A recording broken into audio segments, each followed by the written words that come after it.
Hai, assalamualaikum. Terima kasih sudah klik video ini. Buat teman-teman yang kembali lagi menonton di channel ini, thank you banget. Dan untuk yang pertama kali, salam kenal dari saya. Teman-teman, pastinya kalian udah sangat familiar dong dengan kata investasi. Investasi macam-macam ya, ada yang dalam bentuk usaha, investasi emas, atau juga ada nih yang hanya pengelolaan uang untuk bisnis bersama. Nah, pemberi dananya itu disebut sebagai investor. Banyak sih yang benar-benar bisa menghasilkan, bahkan usahanya juga berjalan bertahun-tahun. Keuntungan ya melimpah ruah tentunya. Tapi nggak sedikit loh yang kena investasi modus, investasi bodong.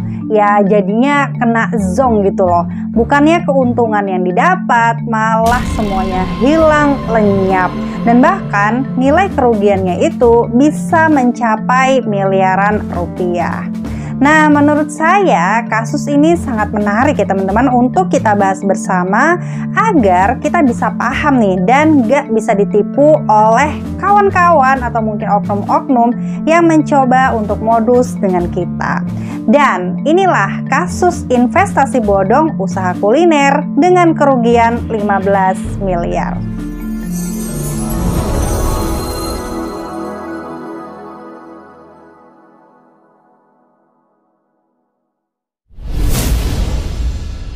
Apa kabar nih teman-teman? Saya sangat berharap ya, semoga kita semua masih dalam keadaan sehat, bahagia, dan tentunya diberikan kelancaran rezeki. Amin. Kasus ini terjadi sekitar bulan Oktober di tahun 2020 di kota Mataram. Oke, sedikit informasi tentang kota Mataram ya, yaitu ibu kota dari Provinsi Nusa Tenggara Barat atau NTB.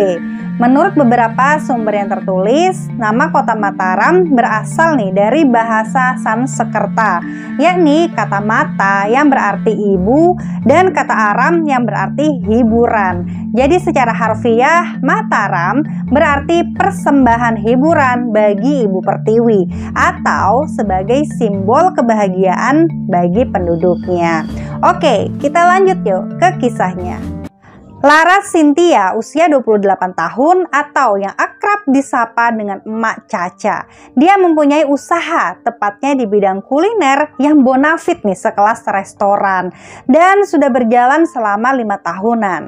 Dia awalnya berjualan makanan kecil-kecilan nih yang tempatnya berada di daerah AA Gede Ngurah Mataram.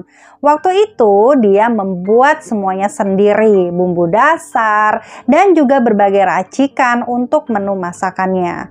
Tempat jualannya yang kala itu sangat kecil membuat para pelanggannya tidak bisa makan di tempat.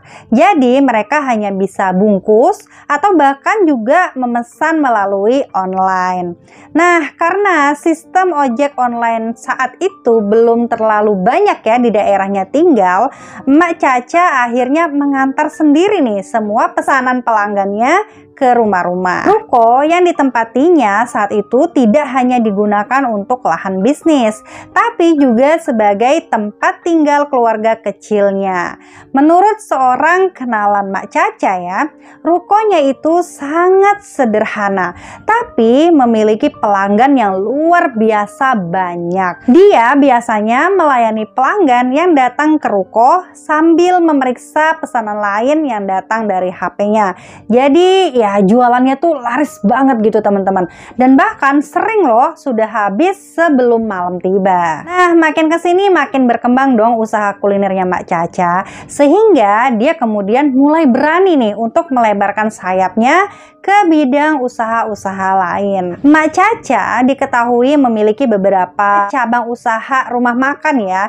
Di antaranya memiliki usaha rumah makan dapur Emak Caca, Caca Garden Cafe, Caca Village, dan Caca Crepes. Nah, semuanya itu kuliner. Dari sini teman-teman awalnya dia mulai menawarkan paket-paket investasi berupa suntikan modal yang rencananya ya modal modal itu akan dia gunakan untuk memperlancar semua bisnisnya tersebut. Ya, dengan sistem bagi hasil gitu teman-teman kepada para pemilik modal atau investornya yang bekerja sama dengan dirinya. Lalu kemudian Emak Caca dengan semangat gitu ya, dia menawarkan janji investasi kepada para pelanggan-pelanggannya dan juga lewat sosial media nih, bahkan melalui jasa endorse dari seorang selebgram. Nah, singkat cerita, akhirnya terkumpullah sekitar 232 orang yang tertarik nih untuk melakukan investasi dengan dirinya melalui WhatsApp. 232 orang tersebut yang rata-rata berusia muda ya, tidak hanya berasal dari Mataram, tapi juga dari berbagai daerah di Indonesia. Nah, di situ mereka sangat tergiur gitu teman-teman dengan janji Mak Caca yang akan mengembalikan semua modalnya secara utuh dan ditambah dengan keuntungan sebesar 50 hingga 70%. Wow, itu sih sangat besar ya teman-teman.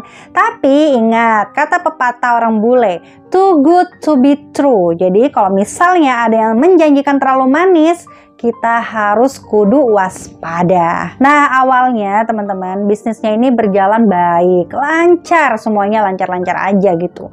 Tapi sewaktu masuk di tahun 2019, bisnis Emak Caca tiba-tiba mandek dan tidak menghasilkan keuntungan yang banyak. Nah, seseorang yang berinisial YD yang merupakan salah satu investor dari bisnis Caca Village, dia melaporkan Emak Caca karena tidak sanggup mengembalikan uang modal yang sudah diserahkan 3 bulan sebelumnya.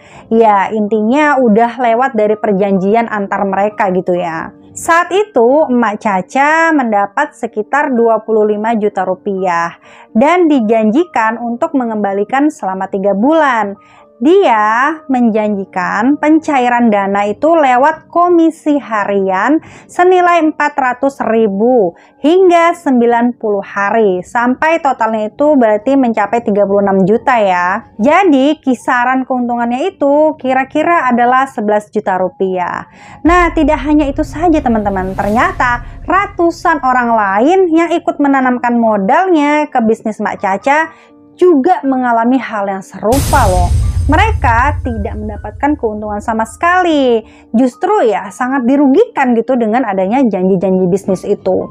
Nih, salah satunya adalah seseorang yang menanamkan investasi senilai 100 juta rupiah, tapi dia hanya dikembalikan 100.000 aja nih saat ditagih. Waduh, ini sih namanya apa sih ya teman-teman? Nah, korban-korbannya yang berada di Mataram itu akhirnya sepakat nih, mereka bersama-sama mendesak Mak Caca untuk mengaku tentang penggelapan uang tersebut. Tidak lama, Mak Caca kemudian diserbu nih rumahnya oleh puluhan korbannya bersama anggota kepolisian. Oh ya, teman-teman, ada yang menarik di sini. Ada kenangan yang tidak terlupakan nih saat Mak Caca diciduk. Kala itu dia berpura-pura kesurupan saat ditangkap di kediamannya. Jadi waktu polisi datang, waktu para investor itu datang, dia berguling-guling di lantai dan kemudian mengoceh-ngoceh gitu ya dengan bahasa-bahasa aneh sambil nunjuk-nunjuk ke atas.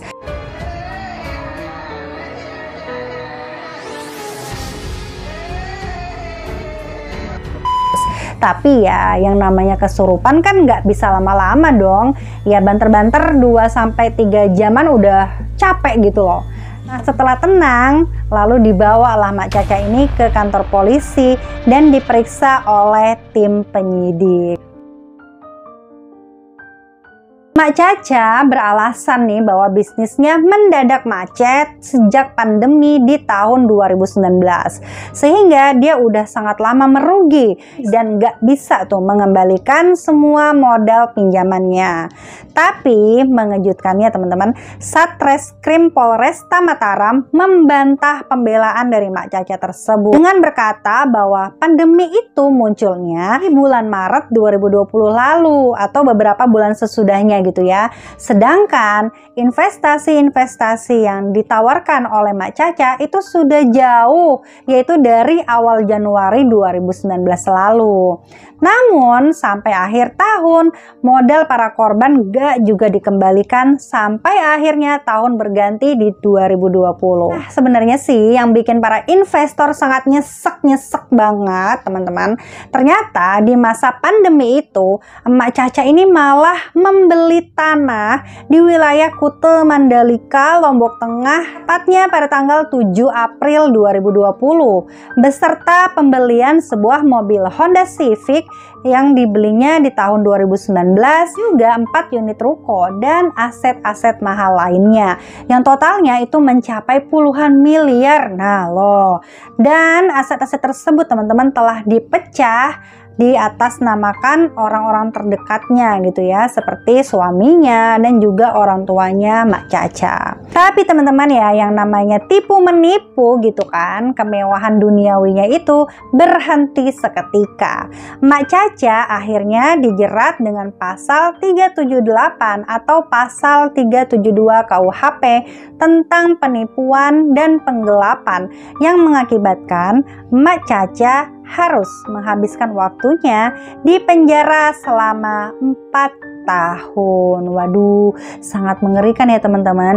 Uang miliaran rupiah habis sekejap gitu ya, karena ditipu oleh investasi berkedok orang kaya baru alias OKB. Waduh, ya modal yang tadinya diharapkan bisa meraup untung, bisa diputar-putar lagi, justru malah membuat rugi dan penyesalan nih bagi para korban-korbannya. Tapi ya memang seperti itulah dunia investasi ya teman-teman, karena keberuntungan itu selalu bersanding dengan yang namanya kerugian. Nah, semoga semua korban bisa bangkit lagi dan mulai usaha sendiri ya kan. Oke teman-teman, sampai di sini dulu ya pembahasan kita kali ini.